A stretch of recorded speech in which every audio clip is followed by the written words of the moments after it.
एक छोटे से गांव में 3 बुढ़िया बहनें रहती थी, गंगा, जमुना और सरस्वती। तीनों का बचपन एक साथ बीता, लेकिन शादी के बाद उनकी जिंदगी अलग अलग दिशाओं में चली गई।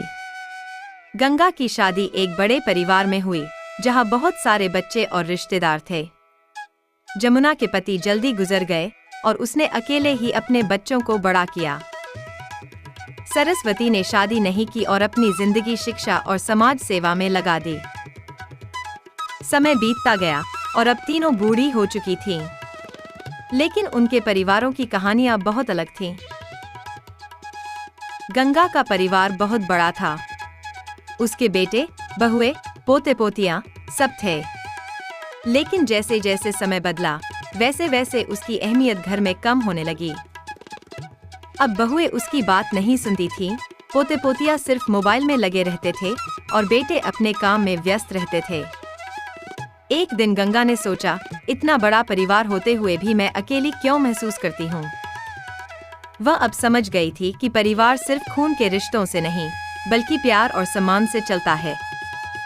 तभी उसने अपने पुराने दोस्तों से मिलना शुरू किया और अपनी जिंदगी खुशहाल बनाने का फैसला किया।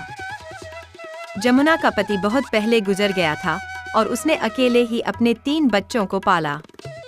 उसने दिन रात मेहनत की, कभी खेतों में काम किया, कभी सिलाई की और कभी दूसरों के घरों में काम किया। उसके बच्चे बड़े होकर शहर चले गए और वहीं बस गए।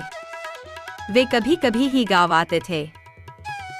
एक दिन जब जमुना बीमार पड़ी तो उसके बच्चों ने पैसे तो भेजे, लेकिन कोई भी उसे देखने नहीं आया। क्या मैंने यही दिन देखने के लिए इतनी मेहनत की थी? फिर उसे एहसास हुआ कि परिवार सिर्फ पैसा कमाने से नहीं चलता, बल्कि समय देने से बनता है। अब उसने गांव के छोटे बच्चों को पढ़ाना शुरू किया और अपने अकेलेपन को दूर करने के लिए नया परिवार बना लिया।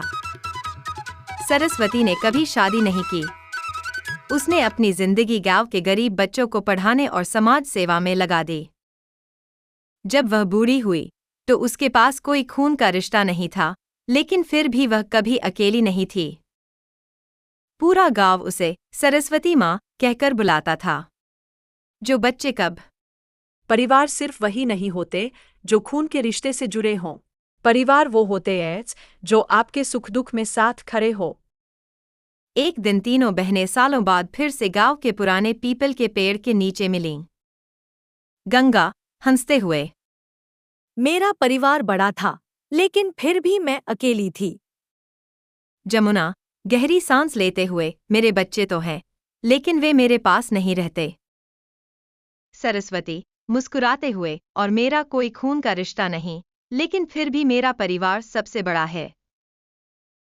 तीनों बहनें एक दूसरे की बातें सुनकर हंसने लगीं और उन्होंने तय किया कि अब वे अपनी बाकी की जिंदगी साथ में बिताएंगी।